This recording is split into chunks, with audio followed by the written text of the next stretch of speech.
欢迎收看本期的视频，我是钟文泽。时隔2年，苹果再次更新了入门级的 iPhone SE。今天的视频里，我们一起来聊聊这款手机。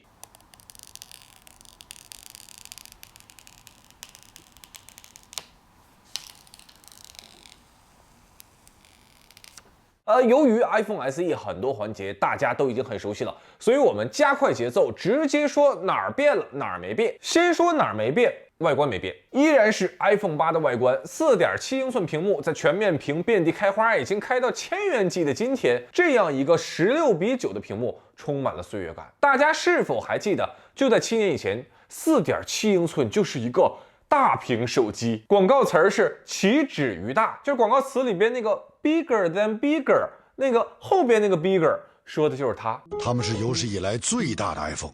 可以说巨大。现在这个时间点，很多游戏里那些复杂的按键在这块屏幕上操作都已经略显局促了。玩这些游戏的时候，我突然开始怀念那个只通过一根手指滑动点按就能够玩到好多特别精彩游戏的那个年代。看视频、刷新闻，这些显示内容也要比13或者 Pro Max 小不少，但不会出现看不清的情况。在新闻显示上 ，SE 的显示呢，它是短了2行，核心阅读区域其实没有特别大的改变。第二个没变，手感没变，依然轻薄，单手特别好操作，一个拇指走遍天下。不过控制中心从下往上滑这个操作，我还是要熟悉一阵子。Touch ID 这个指纹识别按键有一点点似是故人来的调调啊，属于一种肌肉记忆。哪怕已经很多年不用，但是只要你的拇指一贴在 Home 键上，就瞬间能够回忆起，包括点按是退出、双击多任务、按住是 Siri。双触是单手模式 ，Home 键和开机键一起按是截图。这枚陪伴了很多同学度过学生时代的 Home 键，如果你从 iPhone X 开始，切换到全面屏，那么到今天已经离别4年了。其他部分没有改变的，单镜头、双扬声器、无线充电、Taptic Engine 这些都没变。那么哪儿变了呢？首先颜色变了。黑色融入午夜，白色化成星光。午夜色正常光线下是黑色，强光下会呈现出深蓝。星光色呢，则是在白色的基础上融入了淡淡的金色，宛如夜空中闪烁的星辰。第二个改变 ，A15 芯片驾到。这么说这是3000元档性能最强的手机也是4000元以内性能最强的手机，也是5000元以内性能最强的手机，也是6000元以内性能最强的手机，也是7000元以内性能最强的手机到7999这个坎儿上被 iPhone 13 Pro 干翻SE 的 A15 芯片在 GPU 上比13 Pro 少了一颗核心，屈居全球第3。采用 A15 之后，最直观的提升自然是游戏实测。原神极限画质60帧，游戏20分钟。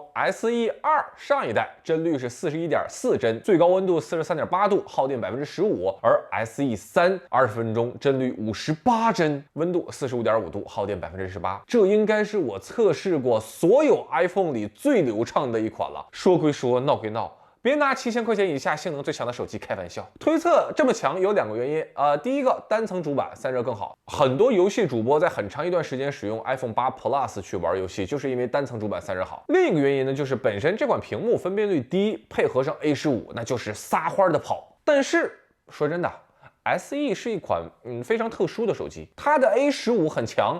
但并不是用来打游戏，虽然说它能打。如果你就是为了单纯的想买一款打游戏的设备，那么 iPad mini 才是你完美的选择。A15 的价值是让 SE 可以使用很多年。第3个改变，相机硬件并没有改变纯靠 A15 芯片的算法拉升，逆光或者暗光下提升最大。这张大家看逆光拍摄 SE 3的面色明显更加真实，更加粉嫩，衣服颜色也更加准确。左侧树叶在颜色不变的情况下亮度更高，同时背景做到不过曝，这就是 A15 芯片的力量。换一个角度给大家看这个面色改善依然是 SE 3的优势，逆光视频对于肤色、对光线的还原也同样精准。大家可以看一下这一段面部的色彩、清晰度，以及背景叶子的这种颜色，以及我细腻的面庞。由于是单镜头，所以人像模式依然只能拍摄人物体的话依然无法识别。我还测试了一下这个拍公仔啊，公仔也识别不出来。iPhone SE 只有1枚镜头，没有超广角，也没有长焦，所以日常拍照录像能够不错的完成任务。不过如果你想进阶拍摄的话，肯定不如多镜头手机。我特意去水族馆拍摄了一些样张，大家可以看一下啊，这个水族馆的小动物们都特别的可爱，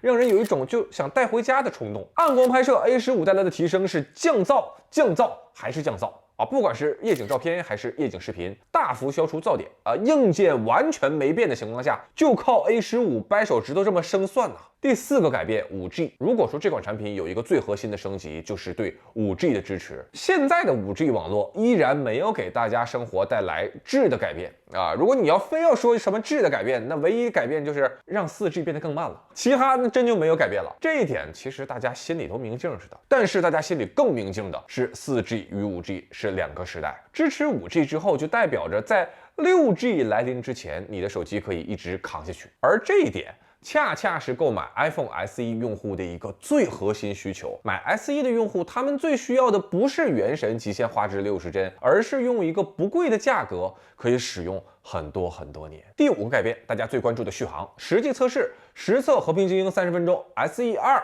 耗电23%，SE3耗电17%，1080p 在线视频播放1小时，SE2耗电17%，SE3耗电13%。当然需要强调 ，iPhone SE3的续航提升是基于第2代基础上的。如果让它和大屏手机比续航，那还是没有优势。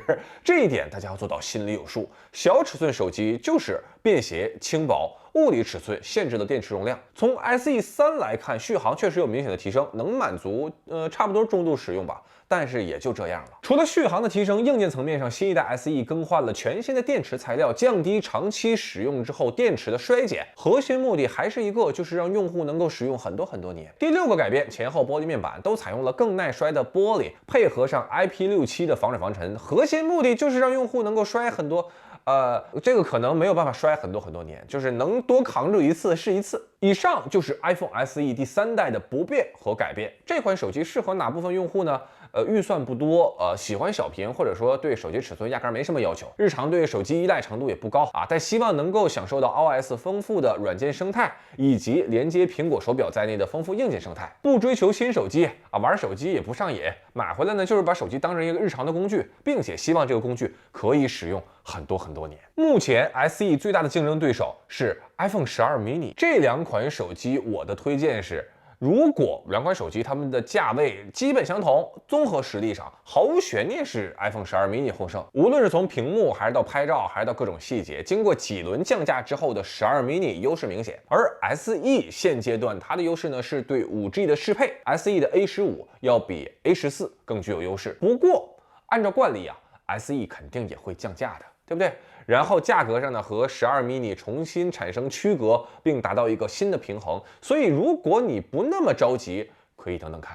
SE 这种机型其实和普通版 iPad 特别像，就是属于闷声发大财的选手。数码区讨论的文章啊、微博呀少之又少，但回过头来一看，销量惊人。我给大家一组数据啊，2020年全球手机销量 ，iPhone SE2排在全球单机型第5位。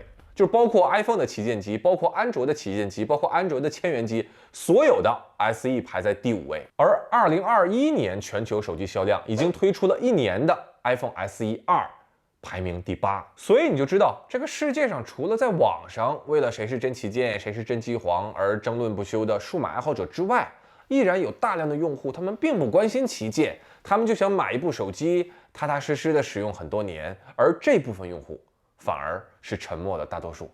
好了，以上呢就是本期视频的全部内容，希望这个视频能给大家一些参考。我是钟文泽，我们下个视频再见。